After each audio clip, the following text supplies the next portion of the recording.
Afternoon, and we are continuing the legacy of Charles Hazley, and we have a very good associate of Charles's in our presence today, a long-term community contributor and businessman in our community, and this was Charles's partner, Mr. John McDaniels. How you doing today, John? I'm doing fine, Mr. Watts. How are you today? I'm doing great. And tell us the name of your company. McDaniel Hazley Group. McDaniel Hazley Group. And you and Charles were business associates and partners? Yeah, for 20 years and 1 month. In June, it was 20 years. And how did you meet him? Well, I knew Charles several years before we went in business together, but after he left City Council, we used to have breakfast down at Maxine's on Benton. And Charles had some experience with the health insurance with Blue Cross and Humana, and I had experience with life insurance with several companies, and so we just kind of decided to join forces and open an insurance agency. That was 20 years ago, as I said, in June. Is that right? Yeah. Good experience? It's been a great experience. Charles was very passionate about everything that he did, actually. And his main theme was everyone should have an equal opportunity, and that bode well for all minority businesses. But Charles was extremely interested in everybody having the same opportunity to do business, and I think that's probably the reason why he was successful at it. Okay, and he was good at bringing consensus together, connecting, right? Yes. Charles knew a lot of people, and he was well respected in the in all communities. And I would say that one of his greatest attributes was finding the middle ground for both sides, and he was always able to do that. Coming together, bringing people together. Bringing people together. That was his mantra, I would say. Okay, now what type of insurance did you guys promote? Well, we started with property casualty because Charles knew a lot of apartment owners at the time. But then we later got into group insurance and did some consulting work with Humana and First Guard, and we built up to about 100 clients, mostly in the central part of Kansas City. But we have about 100 clients that we service with employee benefits, and we still have some property casualty and life insurance in force. Okay. You know what, John, I know you're an experienced and seasoned businessman in our community.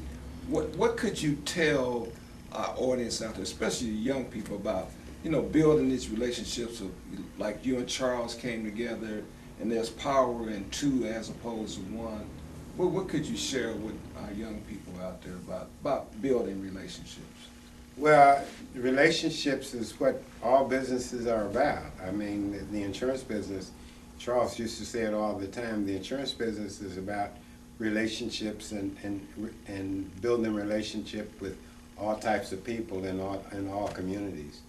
And I would say that if I were to give any advice to young kids about that, I would just say that it's important that they look at both sides and understand all sides and try at all times to find the middle ground. And building those coalitions. Right. And bringing people to the table where you could have some meaningful dialogue. Right. I agree with you 100%, and I think that was Charles's legacy to the business world. What are some of the more fun and maybe some comical that experience you had with Charles? Well, most of as I said, I knew Charles 20 years, at least 10 years before we started in business, and all through his campaigns and his political activities and so forth. Charles always, you never had to worry about how Charles felt about something. You simply had to ask him, and he would tell you. That's pretty comical. Yeah. I think that was his legacy. Yeah. Well, you know what, John? It's a pleasure for you to be here today, and we respect your business accomplishments in our community. And to have a benchmark of a relationship like you had with Charles, I think that should be duplicated in our community. And maybe what you said today might have helped or changed somebody's life in some small or big way. And those are my prayers in our life, that we say something small or big to help somebody. And I think the relationship that you and Charles put together is a good example.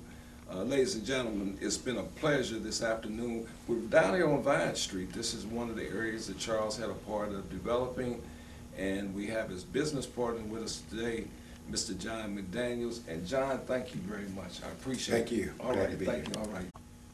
Hey, Bishop, good Yes, afternoon. sir. Good afternoon. Hey, Bishop, it's good to see you. So good to see you, Mr. Watts. We've been around a long time. Been around a long time. Like my aunt says, the Lord has brought us a mighty long ways. And we've been able to turn a few corners.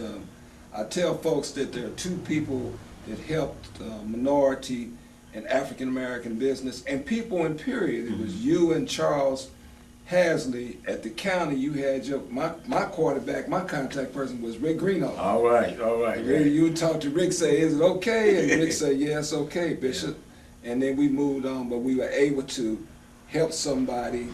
And then Charles Hazley, of course, was over the city council, and he did the same thing. And you are spiritual, man. You was the reverend, now you're the bishop. I have a lot of respect for you. Thank you. And so this word about passion, which we're using as the focal point to talk about Charles, why don't you talk to us about that? Well, Charles Hazley, there were three people in my life in the political arena that helped me and mentored me. And one was Bruce Watkins, the other was Phil Curls, and the other was Charles Hazley. That's right. Charles Hazley was not only passionate, he was compassionate. And smart as he could be, one of the most intelligent, one of the smartest politicians that I know of. That's right. A person who not only could get something done and understand the political process and the people he was dealing with, Charles Hazley was concerned about community and concerned about the people whom elected him. One of the things that I can say about Charles, and he taught me so much, is that you understand who you're working with and then learn how to count. And you learn how to count the numbers and the people that you have that you know that can be there for you when you want to get something done. Now Charles did so much for this community. I mean, he did great things for the community, and most of the people that he was interested in and concerned about were people who were less fortunate. Disenfranchised. That's right, disenfranchised, African American businessmen, where wherever you live, if you lived in a poor section of town, he was there to try to make a difference, change the ghetto, as Bernard Powell would Ghetto say, gold mine. into a gold mine. That's right, And ghetto gold that's mine. exactly what Charles did. He haven't got a lot of credit for the things that he's done, for the things that he did for this community, but Charles Hazley stands among those who were giants in this community. You know, Bishop, you and Charles were very instrumental in moving the Urban Summit ahead, right? Charles Hazley was co-founder of the Urban Summit. In addition, he was the chairman of the Urban Summit. He was the one who, once the staff pulled people together, he controlled the meeting. He controlled the agenda. And once we found out what it was needed at that particular moment, then Charles would instruct the staff to pull the meeting together, the people involved. We would get together in those meeting rooms and sit down and solve the problems that we talked about on Friday morning. And we were able to get some things done. Some tremendous things happened in the Urban Summit as a result of Charles Hazley's insistence that we not only meet, but we get something done after the meeting. That's right. Yeah. That's right. I worked with him at Minority Contractors Association, and I worked with him in planning this district here, which people don't really recognize that he was the guy who moved this project forward. Now, let me ask you this. How do you deal with the absence of a giant like that? Now, that's a personal thing because you had a personal relationship and a community relationship. Right. I visited Charles when he was sick, when he was at home sick, when he was in the hospital sick. So definitely I will miss him. I'm an individual who believe that a person who is so compassionate as him need to be ministered to during his sickness and during the problems and situations that he had. Charles Hazley will be tremendously missed in this community, and particularly by me. You guys kind of put this urban summit together when we were in somewhat of a storm. 7 years ago, Yeah. The Urban Summit was born and fashioned. And I gave Charles, I talked to him about the vision that I had to bring people together, elected officials as well as community people, all sitting down at the same table, talking about the issue so that the county will know what the city's doing, the city will know what the state is doing, the state will know what the Fed's doing, if we all sit down and talk together. And Charles Hayes said, let's do it, let's pull everybody together. We were able to do that, and out of it came success. Let me ask you something. Give me a good memory of Charles's relationship with you that happened. Renaissance Place, Okay. the place where we live, where his home is. Yes. Nothing but trees and bushes and nothing but decay. Charles said, let's tear the houses down. Let's get the property, along with Alex Harris, and said, we're going to build some houses over there. I couldn't see it at that time, but Charles saw the vision. It happened. That's where I built my house. I live now. He lives there. And I can thank Charles Hazley for turning a ghetto into a gold mine, a beautiful place. And it's right close to downtown. A lot of people want to live there. A lot of people do live there. And we have a very, very wonderful, beautiful community. And a lot of it is because of Charles Hazley. You know what? That's a good way to end this conversation. Okay. And it has been, again, a plum pleasing pleasure, Bishop. Thank you. And I look forward to working with you, All and right. I'll be re-engaged with you. All right. That's I'm looking forward to That it. is the word. All right. And ladies and gentlemen, thank you very much. Thank Good morning. Josh Gary, how you doing today? Good, Jim. How are you? Oh, it's great. It's great to be down here on the Vine. First thing in the morning. Very nice. You know, we're here today for a cause and a reason, and we're celebrating the legacy of Charles Hazley. And I understand that you and Charles Hazley were great friends and have some kind of relationship. So why don't you tell our people about Charles, your relationship, the passion. We're talking about passion of Charles Hazley. Charles and I have known each other for approximately 41 years and worked in a variety of capacities with one another and in relationships that tilted one way or the other for a very long period of time. I like to think that we've had several periods together. When I first was a young man and my first job was at City Hall, and I was working, and Charles and I met and became fast friends at that point, and that friendship never wavered over 41 years. He was as loyal to me as any of my friends have ever been. There were many times we struggled a little, and he never wavered. He never wavered under lots of pressure at times, and he was very loyal. I learned a lot from Charles. He was a very dapper fellow, as I'm sure many people have talked about, but his loyalty to his family, his loyalty to his community, his loyalty to the beliefs that he had were unsurpassed. And if you were a friend of his, you stayed a friend of his. And that was one of my great honors in life.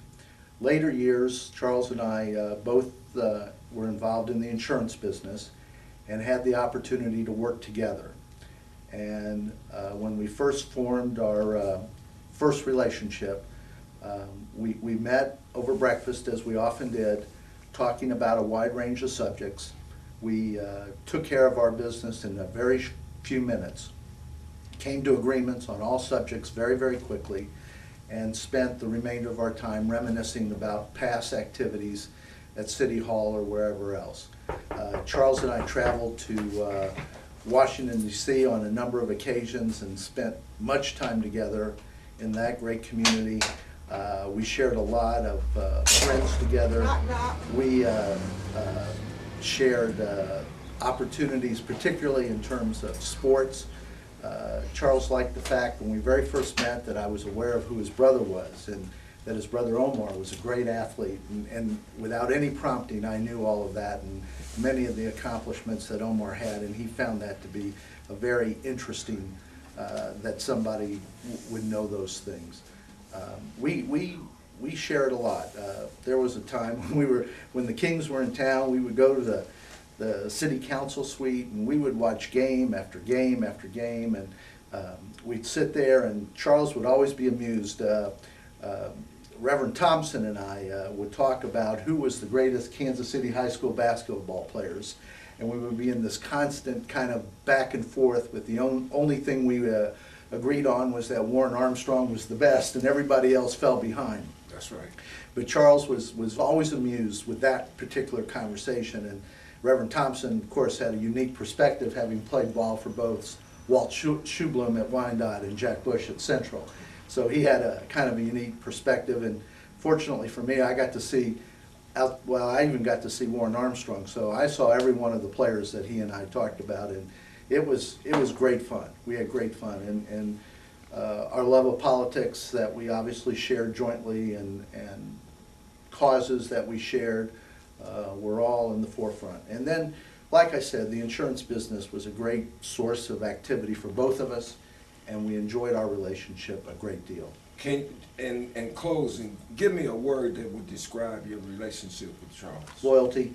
Loyalty was the number one thing. The loyalty he gave me, and hopefully I returned to him, I would say was the hallmark of our relationship. You know what? You did a great job today. Well, I think thank you. Charles would be very proud to know that you know what? expressed yourself. I'm very proud that you guys asked me to do this, so I'm great. I'm really appreciative of this. Well, you know what? It's a plum pleasing pleasure on our side that you here today. Thank okay? you, Jim. I appreciate it. And I thank you, and we'll talk in the future. Great. Okay?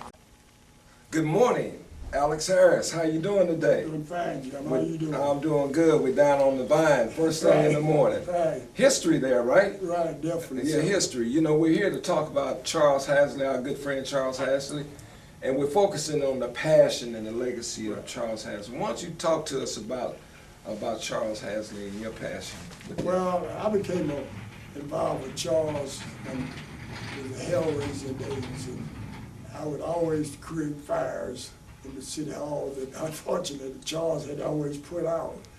But we became very close friends, and Charles said to myself and Chuck Wimes and Jim Threek on one occasion that he wanted to do something in the Central City area that's unlike anything else. So most folks are not aware of the fact that the #1 Central City subdivision in the country, in this country, is at 19th and Cleveland. Charles was responsible for that. So Charles had this dream along with myself that we was going to build a subdivision, and he laid out his ideas with us, myself, Chuck Wimes, Jim Threek, and we put it all together. And the results of it was that I was personally building my house and Charles's house. And the thing that I remember most was that Charles came off the council for 2 months.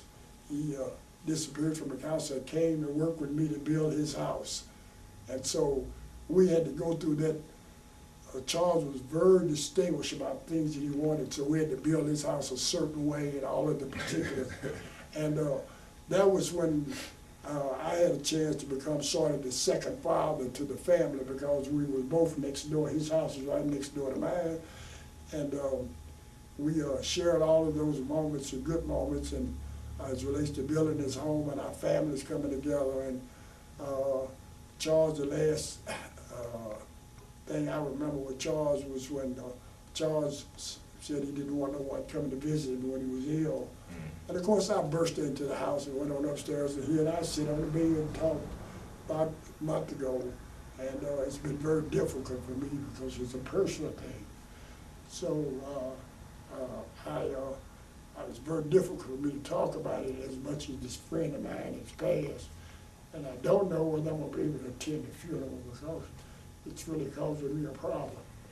But anyway, I'm sure you understand. Yeah. Well, you know, the historical connection and that a bunch of guys and ladies did something that contributed to our community, and it would be long lasting that Charles was there. You know what? I can remember when they was talking about building the hotel downtown, and we marched from 31st and Truth downtown, and I remember Lucius Allen. He was, and he said, if anybody could walk, he could walk. Right. Because he showed us his bad feet from wearing those Converses over the years.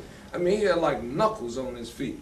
And we marched from down there, and then Charles came behind and cleaned it up, and we participated. We were downtown, and everyone was saying, Alex, let's stop the situation. And Right. Charles came down and said, hey, I want to stop. It stopped just like that. Right. But there's no other person in this city to take responsibility like the things that Charles Hazley did. And I don't think that we'll ever have another councilman, and this is not personal, but I don't think we'll ever have another person to represent us from a political leadership standpoint as Charles Hazley. As everyone knows, he was very stern. You had to really get close to him to really understand him and know him, because most people thought that he was always very stern, but he was one of the most gentle person and dedicated persons to when it comes to friendship and loyalty to you. And there was another, I have had no individual that's been more loyal, dedicated, that I could depend on whenever I had something I want to talk to. It was always Charles and I going off in the corner. And of course there was another friend of mine who, Chuck Wimes, he was all a part of the bunch, and we would always get together and discuss things, but it became personal because his kids became my kids. Right. We lived next door to each other, and Dean became my second wife. And so Charles would, when Charles was gone, it was me, the kids, his kids, and Dean, and next door back and forth. So it's been a very difficult situation for yours truly to even think that my friend and partner has gone on. Well, you know what? I think today you did a good job because you showed the passion that you have. And this whole thing about talking about Charles is about passion, because we know he's a very passionate, very loyal guy, and he loved his community, man. I want to congratulate you for coming in today and knowing the relationship that you guys had, and that you were able to do this for him, because we're doing this for him and our community. Right. This will be a document that our kids can look at and see what went on in the past. We understand the past, we can go to the present. Ladies and gentlemen, Alex Harris, and thank you very much.